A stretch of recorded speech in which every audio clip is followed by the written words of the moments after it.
Welcome to Here to Be Human, a multi-dimensional soul. This is not just a podcast, it's a remembering. A space where soul meets skin and the sacred meets the messy.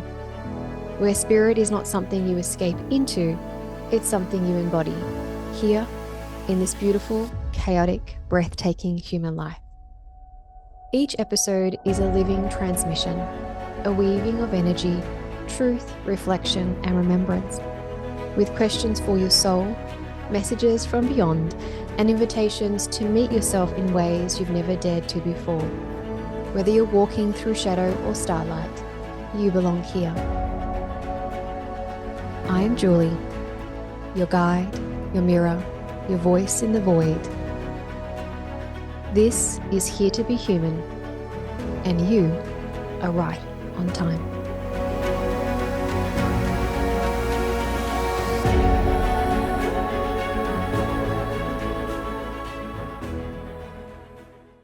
You can't feel spirit clearly in a body that doesn't feel safe. You can't awaken in a system that's always in survival.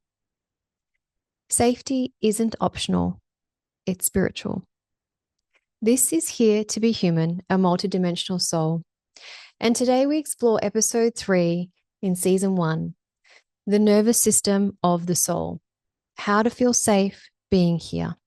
So before we begin, I invite you to reflect on the following question and just check in with your body and how it feels right now when I'm asking this. Does your breath feel deep or shallow? Is your jaw clenched? Are you here or hovering just above? And just notice whatever arises without any judgment.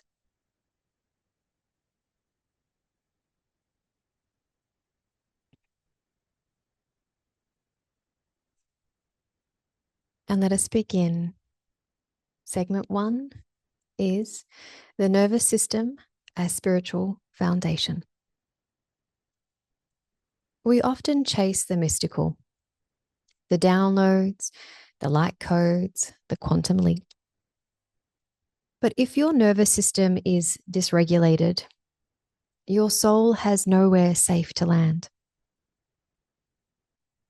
If your body is braced, hypervigilant, disconnected, chronically anxious or frozen, then even the clearest spiritual messages will distort. You don't need to be calm all the time, but your body needs to know it's safe enough to stay here. So let us open up some space to receive something clear about some of the questions we're about to ask Spirit. And again, feel free to sit with these questions either now or at a later date and see what insights you receive. So our first question to Spirit is, what is the connection between nervous system safety and spiritual clarity? Okay, let's see what comes through.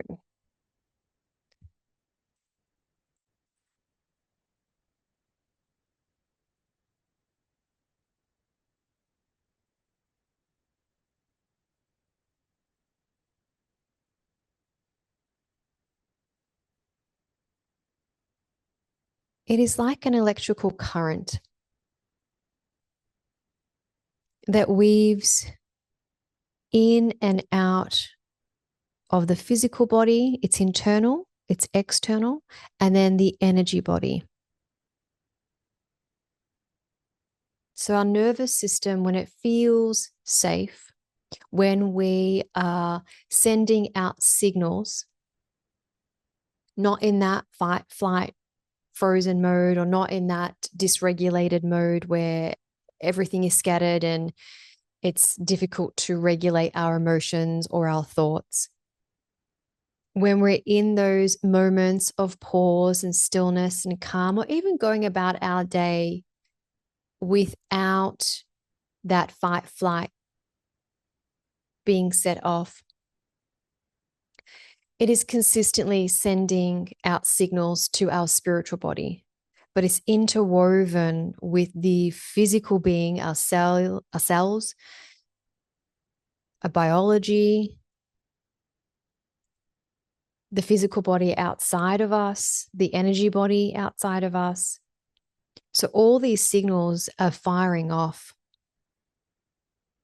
And when these signals are firing off, there's this interchange with the spiritual world. So there's an interchange with our spiritual body, and then there's an interchange from that into the universe, source, spirit, whatever it is that you resonate with.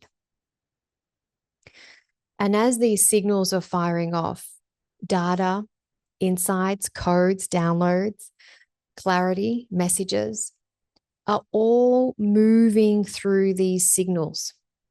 And so when our nervous system feels that safety, it is gaining a clear opening for the insights that spirit wants to pass through, whether they're messages, whether they're healing, like energy healing. It's passing through the layers in order to get to our consciousness, to drop in those messages, to drop in healing, to drop in a sense of self. And so when the nervous system is on high alert, meaning it is not calm, it is completely stressed out, it is overworked, it's fight, flight, you know what I mean? Like we've all been there. We're all humans. We've experienced it. Some unfortunately experience it on a regular basis. So when we experience that level of disconnect and the body feels unstable and unsafe, the signal is still there. I still feel like the signal is there. It's just our conscious mind is trying to keep us alive by being overly alert to protect us, that it is not allowing clear messages and even healing energy to really penetrate the body, which is sometimes why you'll find, and I've heard this from clients in the past, where they may have gone and had an energy type of or body work healing done, and they may not necessarily be feeling like it's either worked or that it's fully integrated, or they haven't really seen much change. And I think it's really important, and I say this all the time, that some form of talk therapy and energy healing or body work or holistic practices need to be combined in order for the body to go into that state of calmness and not so much in fight flight. Now, this is different when you, say, for example, go to a meditation or have a healing and your thoughts are kind of like, oh, I'm thinking about this and this to-do list. That's different. We're talking about real stress, anxiety, just like living within the physical body because it's on a high alert. That's where the signal gets lost. So it's really important that body work, energy work, all that is amazing and it has a place, but it also needs some form of talk therapy, working with the client in order to gain that trust. So the body feels the trust. It can slip into a sense of peace when it's with the practitioner who then is doing a lot of the energy work. And this even goes like if you're trying to work with your spiritual practices where you're wanting to kind of, bring energy into your space. Again, it's really important if you have a busy mind, then maybe journaling, get everything out of your mind, whatever it is that you're stewing over, whatever it is that you wanted to say, get it out on paper, perform a ritual if you need to. And by doing all these things, it'll just open you up. And normally, like when this happens, when you write everything out, you feel better. You're like, oh, I really need to get that off my chest. And then the body sinks and it feels safe. And then this is where you can then go into the spiritual practice of connecting either to a loved one who's crossed over or to the divine, the universe, spirit, or your guides. And so that is why the connection between the nervous system's safety and spiritual clarity is really important if you're wanting to gain that clear message and just kind of like have your intuition, like you and your intuition yourself, everything is like on fire. It's all like boom, boom, boom, like, you know, you're in your flow and you're receiving that beautiful energy from the universe when it comes to healing and so forth. So that's what I would say that connection is for. So let's ask Spirit a few more questions. We've got 2 more questions in this segment to ask for Spirit. So the next question is, what becomes possible for the soul when the body is grounded? Oh, wonderful. Okay, I love this. So when the body is fully grounded, what really is possible for the soul is there is a deep connection to your ancestral lineage. There is a deep connection to your past lives in understanding lessons, learnings, what you came here to do. It almost provides like a foundation.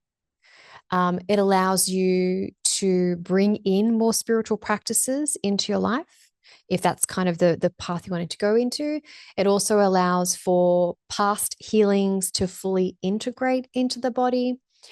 It allows you to be a clear channel for yourself and for others. And it really allows you to go deeper in asking the tough questions of yourself.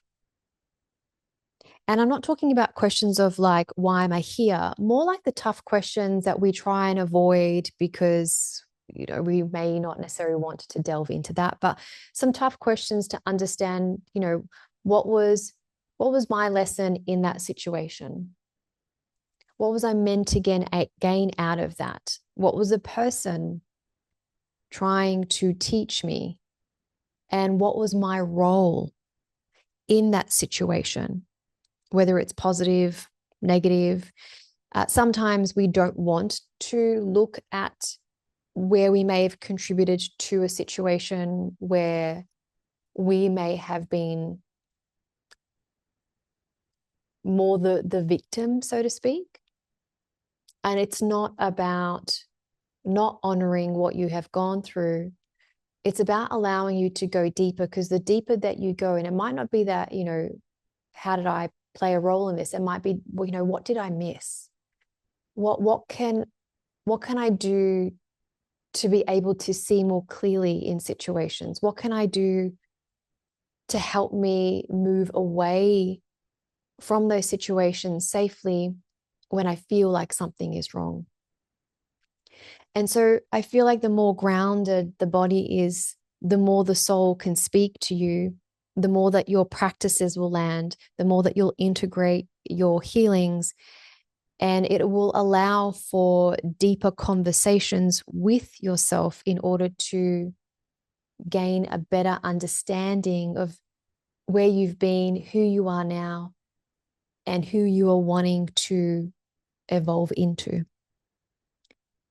And our last question in this area is, how does the body become a sanctuary for presence? Ooh, I love that. So how does the body become a sanctuary for presence?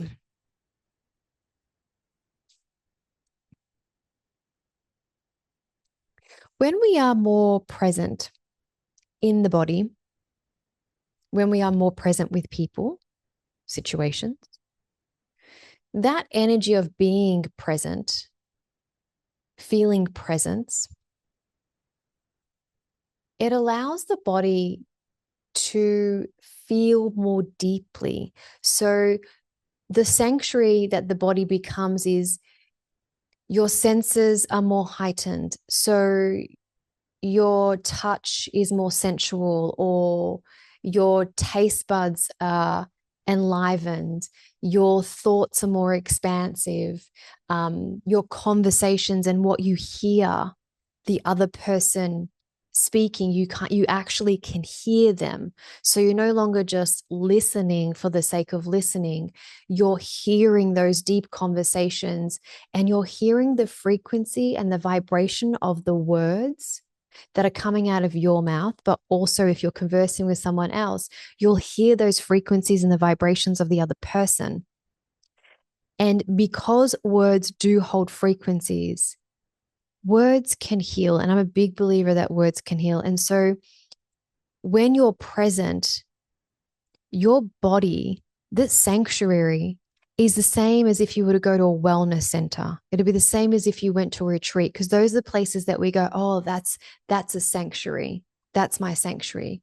It's because it makes you feel good. It makes you feel. All your senses are alive. They are on. And so when you're present, that is the natural state of your body to go into a place of sanctuary where all your senses are ignited. And I think that's probably the best way for me to explain what was just coming through then.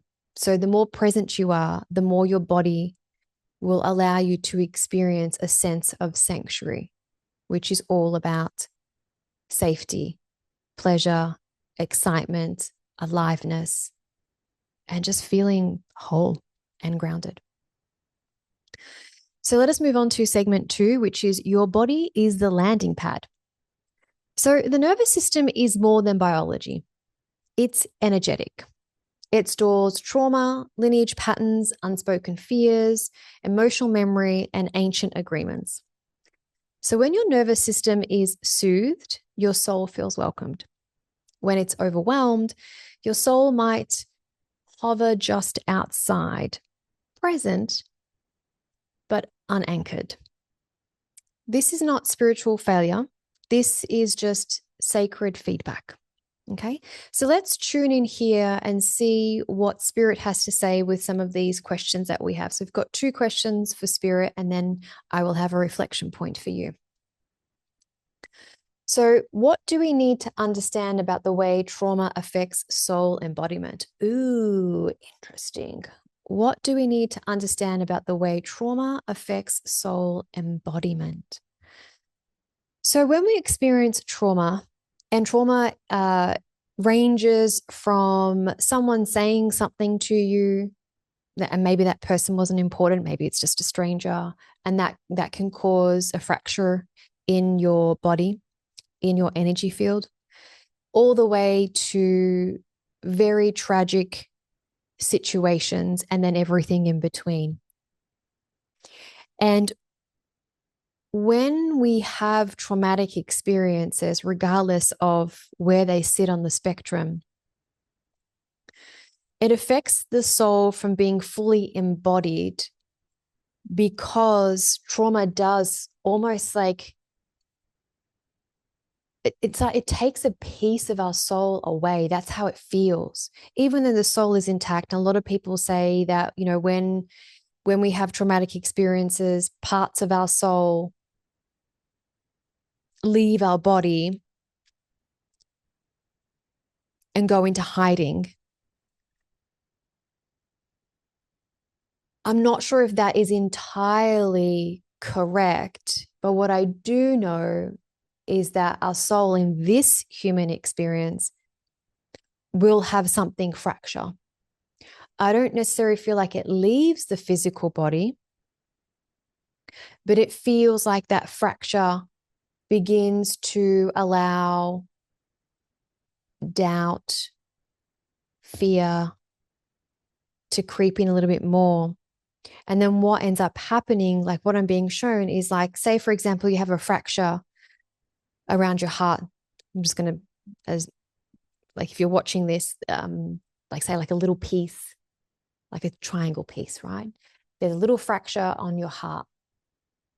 And what ends up happening is there's a protective mechanism within you to protect that thing that got fractured. And so what builds up around it is like a wall. So think of like a hardened wall builds up around it. So then no one can see that fracture point. So that way no one can find what it was that hurt you. So that way they can't hurt you again, which is why we get triggered. Sometimes people will say things to us and we're like, why did that piss me off so much? Why did that make me upset? And there could be trauma fractures in the body that are just so well hidden as out of protectiveness.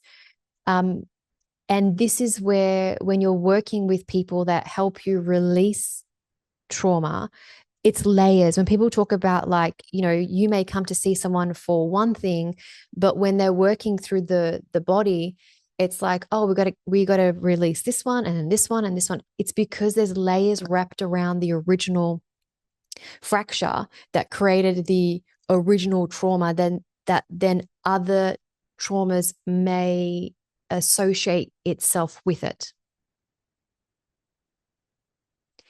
And so when we have too many fractures in the body based on traumatic experiences, and we don't work through them to lessen their effect on us or to remove them,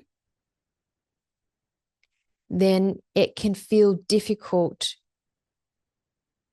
to move into a place where we feel like we're embodied, the soul's embodied. We're the soul. Do we feel completely embodied in who we are?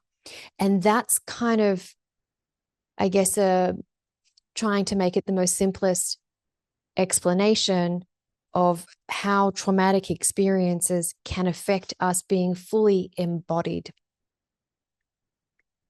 And I think it's really important as well to note that when we're working on releasing a traumatic experience, or we're working on releasing the various layers that have been built up over time to protect us, or a sense of protecting us, because sometimes that it's fear that can also be creating layers upon layers on that trauma. It's important that we try and work through it and then move on from it. Because if we keep circling back over and over and over again, even though we've been working on it, but we come back to the original point, the body's beginning to remember that trauma. So I encourage you to work with people that are empowering you and not keeping you stuck in an old loop or an old cycle based on an old trauma that you had. That's really, really important. So our next question to Spirit is, what softens when the body is met with compassion rather than pressure? Okay, so what softens when the body is met with compassion rather than pressure? First of all, your belly softens. I know that sounds really random, but that's just exactly what's happened. So first, the belly softens. And what I mean by that, when the belly softens, your digestive system also softens, because we hold a lot of stress in our digestive system. So it makes sense that Spirit's saying, when you kind of like when the body's met with this compassion, it's like, okay, the belly softens. The chest rises. So we're expanding our lungs. We're able to breathe. We're able to bring in more oxygen. So it's almost like as if belly softens, digestive system softens. So there's a signal to the brain that the stress is kind of like loosening. The chest expands. Now we're breathing in more. So it's not shallow breathing.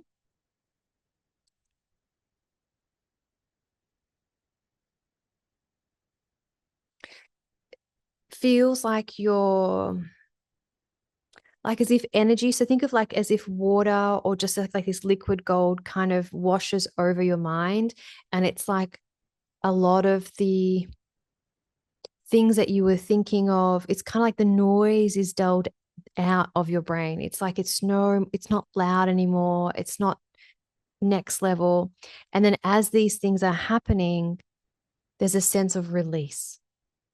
Now, for some people, that release could be emotional, meaning that tears may come through. For others, they could scream. So it could be anger.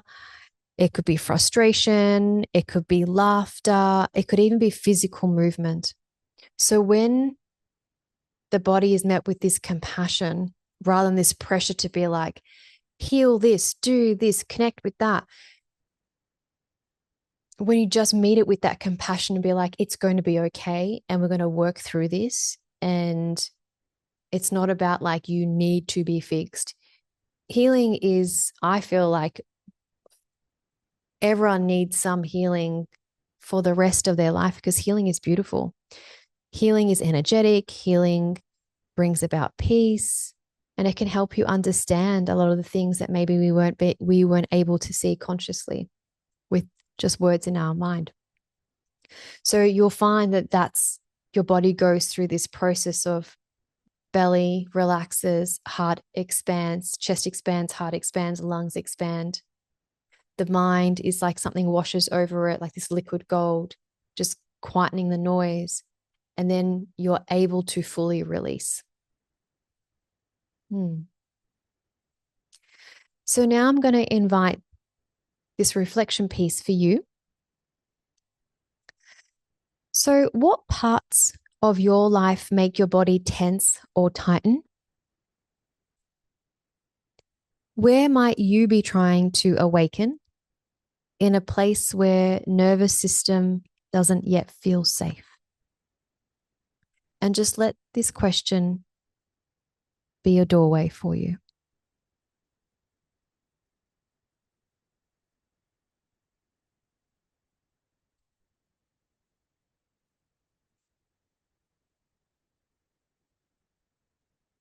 As we move on to segment 3, this is all about safety creates receptivity. The nervous system isn't in the way of your spiritual evolution. It is the path. So when safety returns, you receive more, you feel more, you channel more clearly, and you love more deeply. Because now your soul is actually in the body. So healing doesn't always mean eliminating fear. It means creating enough capacity to be present with what's alive without abandoning yourself. I'm going to say that again because I think that's really important. Healing doesn't always mean eliminating fear. It means creating enough capacity to be present with what's alive without abandoning yourself. So let's look at this more deeply now as we channel a little bit of spirit's insights before we offer some universal insight for you to take away. So first question to spirit, there's only 2 here. What is the difference between numbing and true nervous system regulation? Okay, this is a great one because numbing is where we feel nothing. And there's a lot of things that we can do and we have done as a society to move into the numbing stage. So numbing can be where you're avoidant of wanting to acknowledge that there is an issue. And so when we don't acknowledge, we tend to switch almost like everything off. And it's like we're just on autopilot all the time. And so we cannot connect with people. We feel like we're in this void and nothing seems to move us into feeling is the best way to describe it. Obviously, they have vices that numbs them out, whether it's drugs, alcohol, prescription medication. All of this creates a sense of numbing. Now, I'm not talking about prescription medication that is required for people who have, an autoimmune issue or they have a neurological issue. Those things tend to bring the chemical imbalance back to balance. So they're not trying to escape. They can kind of sit in that space of balance and then they feel, right? And so their nervous system can be regulated. So I'm not talking about abusing prescription drugs in that manner. I just don't think anyone should really abuse prescription drugs, to be honest. I think there's a reason why doctors deliver certain things out there. But anyway, so the difference between that numbing, that the action of us actively moving away from wanting to be present, moving away from wanting to connect, that's what numbing is. And that's why we have vices and why some people use the vices for that reason. Where true nervous system regulation is, even in the midst of pain, in the midst of chaos, in the midst of grief,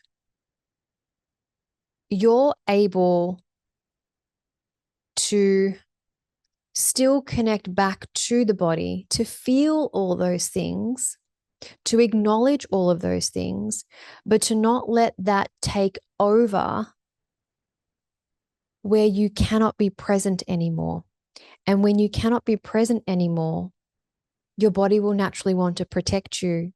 And then you go into fight flight mode because all of a sudden you've given up. And so when we can regulate our nervous system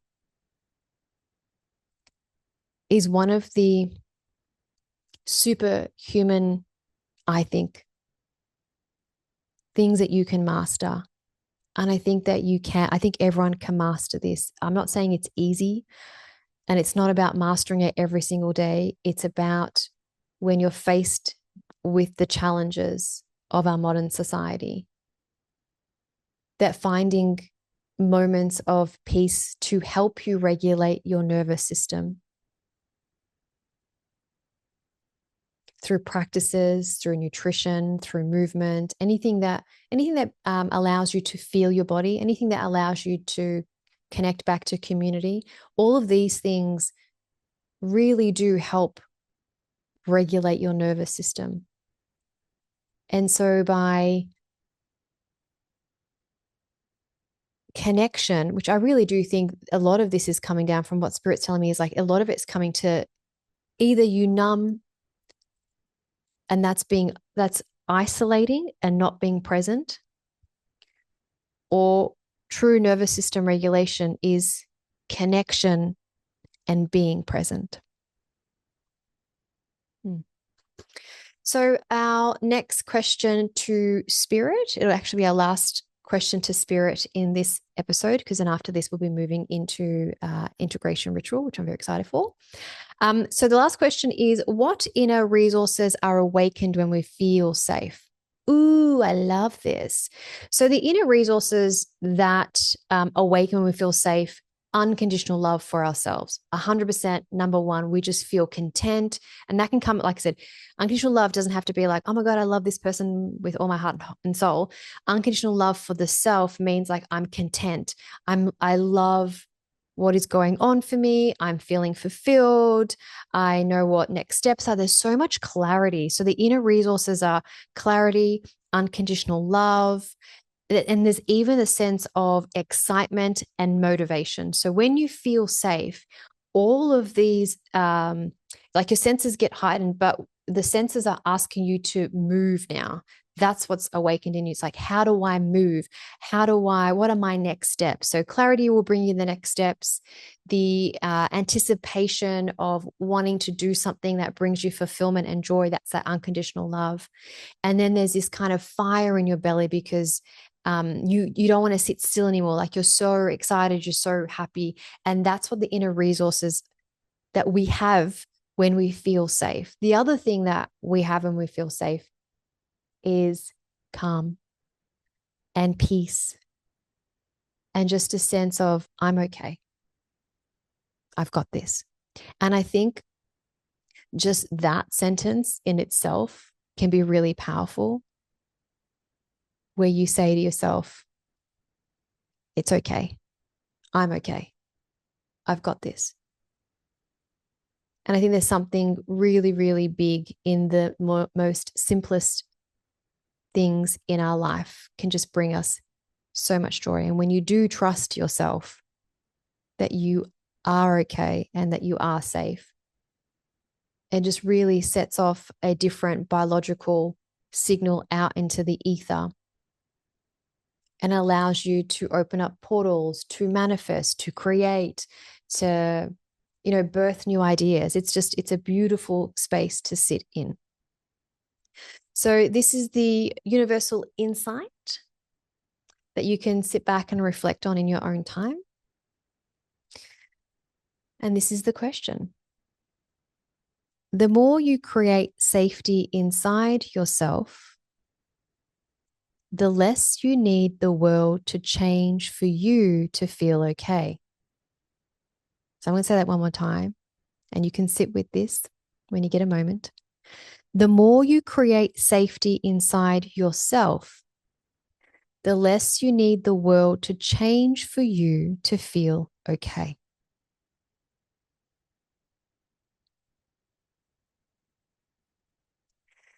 So now we're going to move to the integration ritual, which is It's Safe to Be Here. And the title for this is Soothing the Body to Welcome the Soul.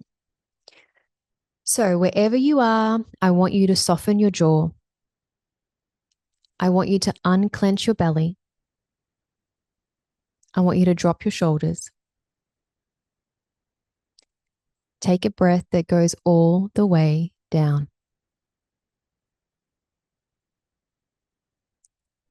Now say aloud or whisper if you need to. It is safe to be here. My body is allowed to feel. I do not need to be perfect to be present. I welcome my spirit into this body. I am a safe space for myself. Now feel what rises, not to fix it, just to witness it. And while you're here, you can reflect on this question. What helps me feel safe in my body, even a little? You can make a simple list now in your mind or write things down. And just remember that sometimes the smallest shifts are equally, if not more, sacred to the soul as well.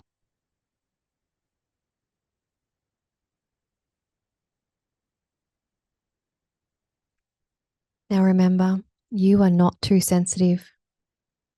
You are not broken. You are learning how to feel, and that is holy. Our next episode, Why Emotion is Intelligence, Reclaiming the Wisdom of Feeling. Until then, breathe, anchor, and welcome your soul home to your body.